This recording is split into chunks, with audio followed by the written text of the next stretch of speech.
December 20th here in Seoul, and I'm Kim Dami. We begin with the stories making the headlines at this hour, starting with U.S. support for South Korea's acting president. Deputy Secretary of State Campbell says Washington fully supports Prime Minister Han Duck-soo's interim role, and noting his country plans to hold a high-level in-person engagement with Seoul. The Constitutional Court says the delivery of legal documents to President Yoon's residence has once again failed, with the president refusing to accept them, while his legal advisor has firmly rejected the insurrection and arrest order allegations. Russian leader Vladimir Putin says he's ready to compromise over Ukraine in potential talks with U.S. President-elect Donald Trump, while Ukrainian President Volodymyr Zelensky is also appealing that he wants Trump to help end the war with Russia. A high-ranking U.S. official says high-level talks with acting president and Prime Minister Han Duck-soo will soon take place, and making reassurances that Washington remains committed to keeping its tight relations with Seoul. Our Kim Jong-sil starts us off. The Biden administration is expected to engage in high-level diplomacy in the coming weeks with South Korea's interim government under acting President Han Duck-soo. The U.S. also reiterated its commitment to maintaining strong relations with Seoul during this transitional period. This is according to Deputy Secretary of State Campbell on Thursday local time. During a roundtable with reporters in Washington, D.C., Campbell said the U.S. plans, quote, high-level engagement in person with the ROK appropriately in due course during the last weeks of the Biden administration. He reaffirmed that the U.S. is closely monitoring South Korea's political developments and supports the country's constitutional procedures, expressing confidence in South Korea's ability to manage this difficult time. The U.S. Deputy Secretary of State also highlighted that the U.S. is keeping all diplomatic lines open, not only with the interim government, but also with other political figures in South Korea. Campbell emphasized the importance of continued engagement, stating that the U.S. is working to maintain communication with all key actors in the ongoing crisis. With the upcoming change in the U.S. administration, officials remain optimistic about continuing this partnership. However, the shift in political dynamics could affect the relationship between the two countries, especially with the possibility of a different approach under the incoming Trump leadership. Kim Jong-sil, Arirang News. And acting President and Prime Minister Han Duck-soo pledged efforts to revive the domestic economy, maintain national security, and prepare for the new U.S. administration.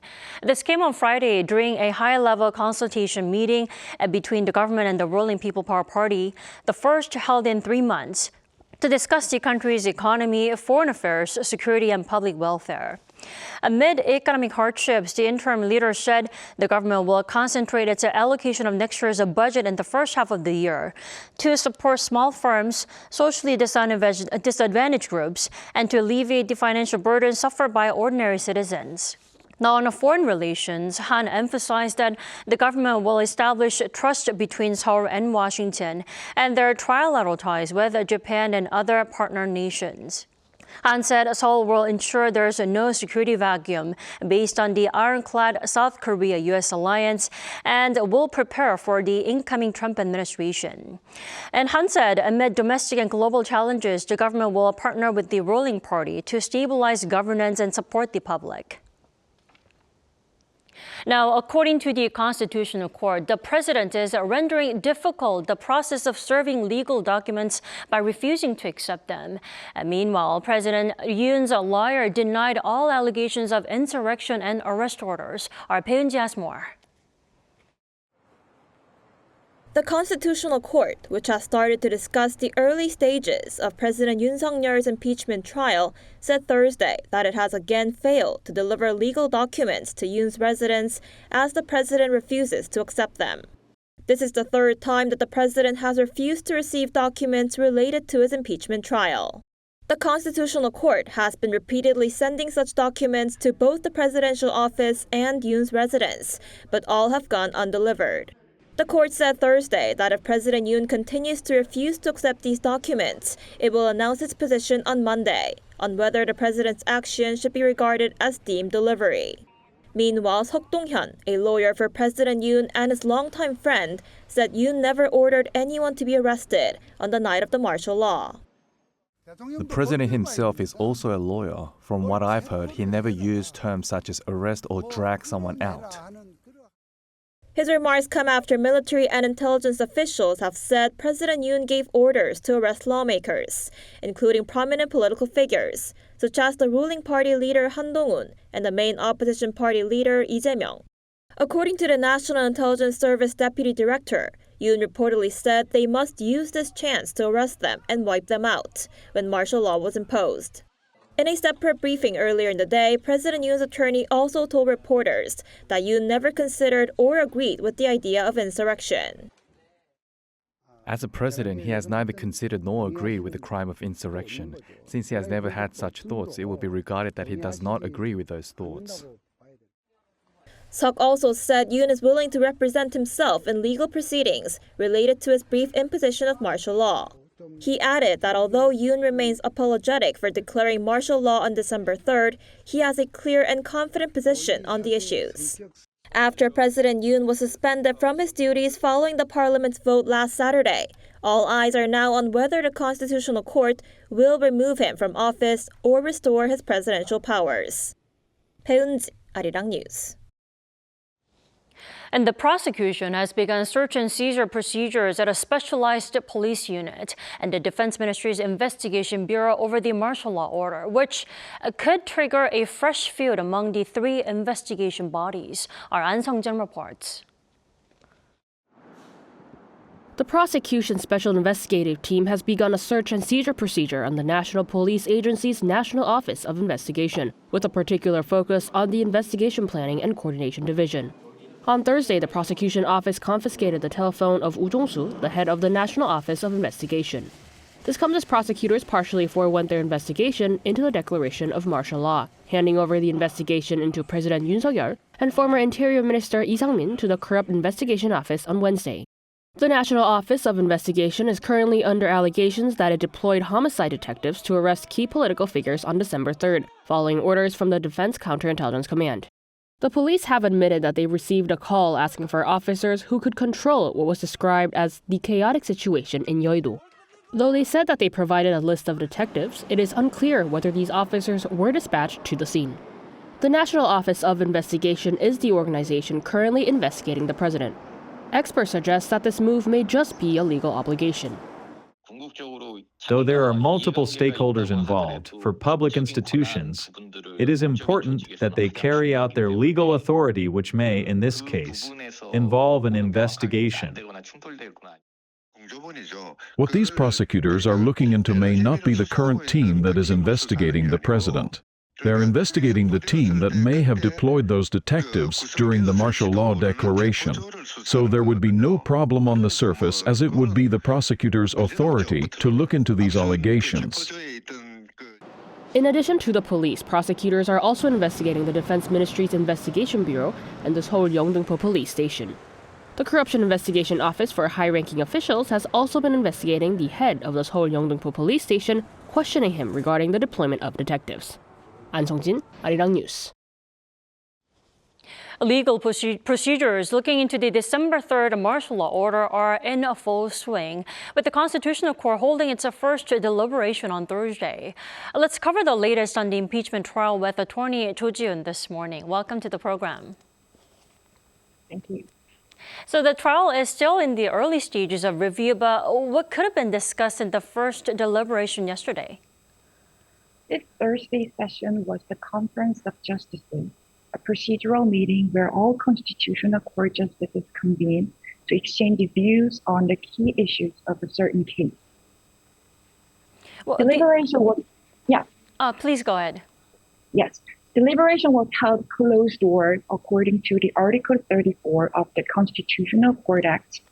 And as this was the first conference, they will have focused on organizing the key issues of the case rather than delving into details. Well, the presidential office has apparently been refusing to receive requests for documents and evidence submission related to the impeachment resolution sent by the Constitutional Court. The question is, why is the top office refusing to do so? I mean, are there any hidden intentions here? It is difficult to speculate intentions behind it, but if the documents are not delivered, delayed in the legal process is possible. To prevent this, the court is reportedly considering deemed delivery, a procedure that allows the trial to proceed as if the documents were delivered. If applied, President Yoon will be required to respond within 7 days, ensuring the trial moves forward without further delay. Right. He may be even risking the possibility of being arrested. Now, in the meantime, President Yoon's attorney, he is Seok Dong-yeon. Now, he met with the foreign press and local press here in the country yesterday. Now, why the need to meet both press groups, do you think? President Yoon's attorney first met with the foreign press before he addressed the local press on December 19th, expressing confidence in his clear and firm stance on the issues. These briefings appear to reflect an awareness of the international attention on Korea's political developments and a desire to respond to shifting global dynamics. Well, President Yoon has been rejecting, or he hasn't shown up for any of the summons requests by the CIO. And his legal advisor, Seok, also avoided providing a direct response to a question asking if Yoon will actually appear for a summons requested by the CIO. Now, CIO has requested for the second time this morning. Does it mean Yoon will not appear at all? I mean, will he appear eventually? President Yoon's attorney avoided giving a direct answer, so it is premature to interpret this as a complete refusal to comply with the summons. However, the CIO is considering asking the court for an arrest warrant if President Yoon keeps ignoring the summons. Ultimately, it seems that President Yoon cannot avoid responding to the summons indefinitely without facing potential consequences. What works better for him, not just showing up at all? Is that why he's been avoiding to do so? I think it is premature to conclude. Well, another notable aspect of the trial is that there are still only 6 Constitutional Court justices in place, with 3 positions still unfilled. Now, the 3 will join once they're appointed by the acting president, Han Duck-soo. But the question is, are there any variables or possible procedural issues that could arise when the 3 justices join the current 6 justices? The Constitutional Court has confirmed that the impeachment trial can proceed and conclude under the current 6-justice system. However, this approach is likely to face significant political challenges.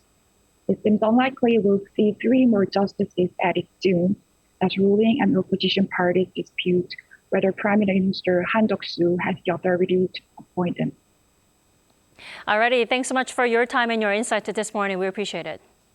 Thank you so much.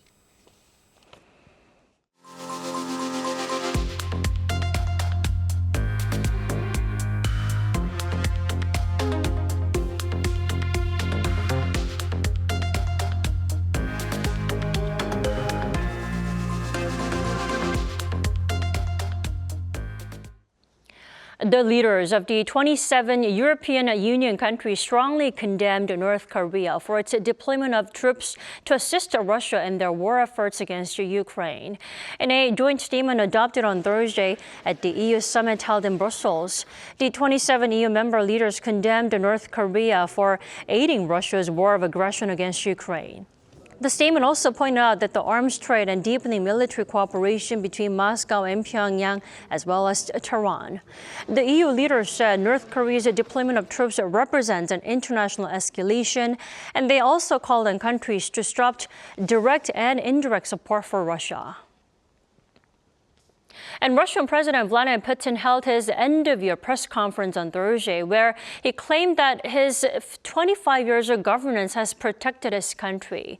He also expressed a willingness to talk about the Ukraine crisis with U.S. President-elect Donald Trump. Lee Seung-ja has more.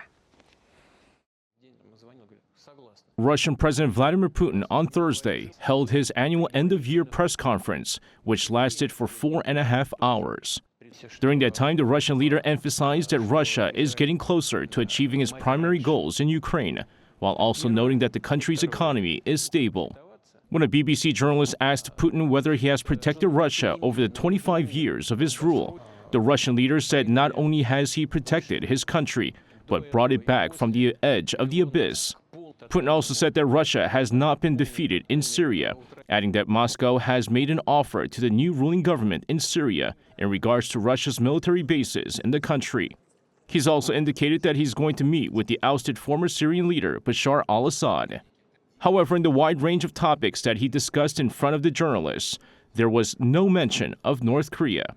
Considering the growing military alliance between Moscow and Pyongyang, it was largely speculated that Putin would have made some comment on the regime.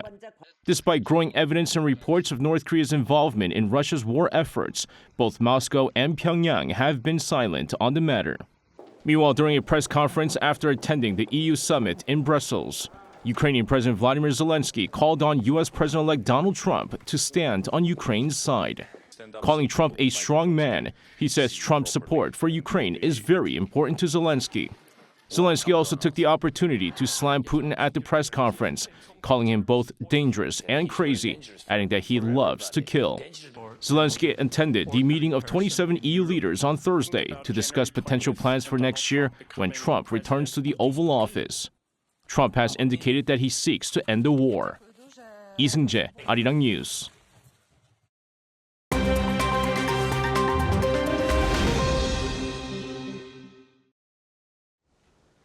Now, let's take a look at the stories from around the world with our Kim Seong. Good morning, Seong. Good morning, Dami. So why don't we begin in France with its landmark mass rape case, now a filicin?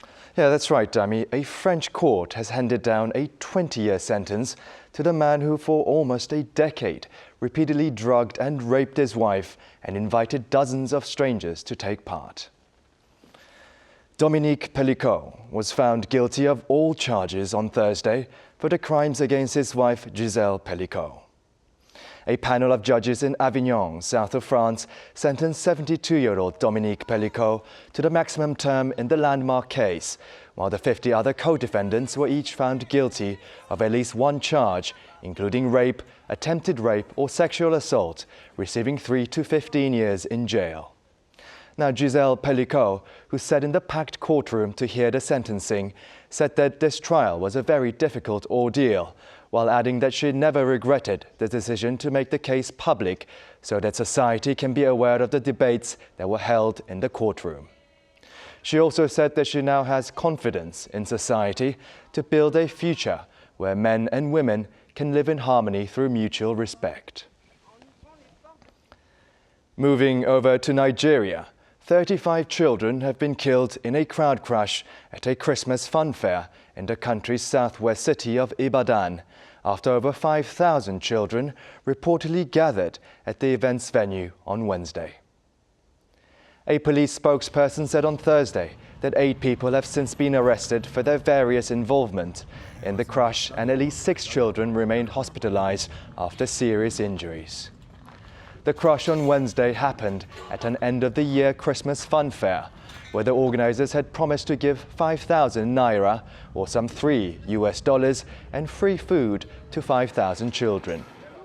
Now, witnesses say that the crash occurred when the main organizers arrived to start the event, but the exact sequence of events up to the crash is not yet known. Now, Nigerian President Bola Tinubu expressed his condolences to the affected families and ordered a thorough investigation.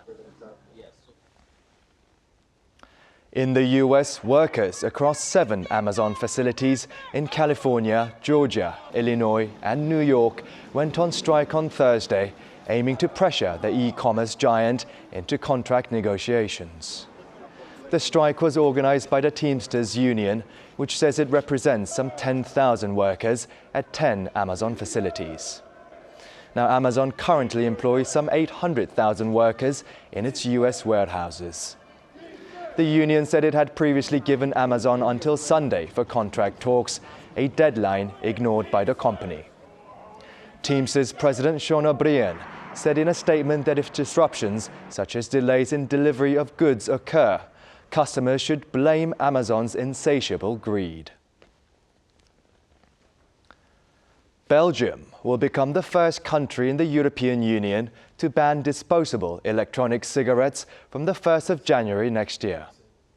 The move, which has been widely discussed in Europe, relates to the use of electronic cigarettes among children, as well as damage to the environment. Now, Belgium's health minister said that disposable e-cigarettes are designed to attract young people and could lead to a new generation of smokers. While countries like Germany and France are currently working on legislation to ban single-use vapes, the United Kingdom is set to ban their sale starting June 2025.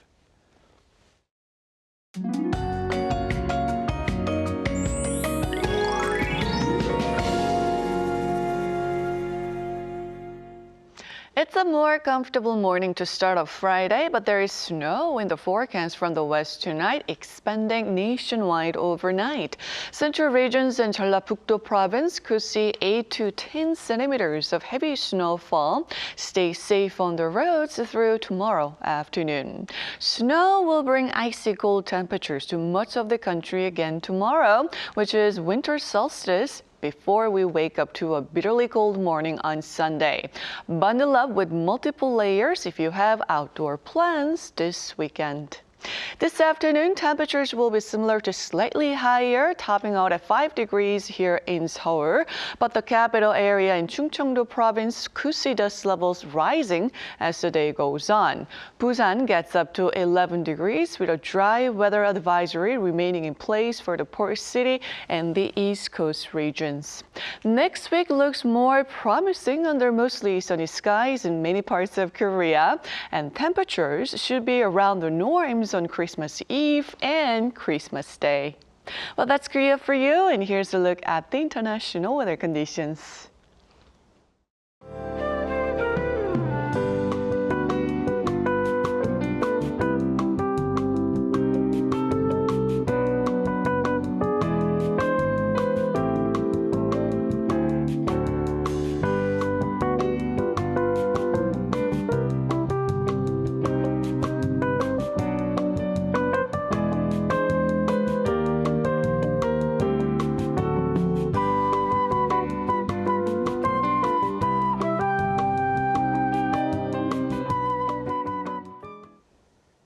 That's all we have for this morning. We'll be back next Monday at the same time at 10 a.m. Korea time. Thanks for watching.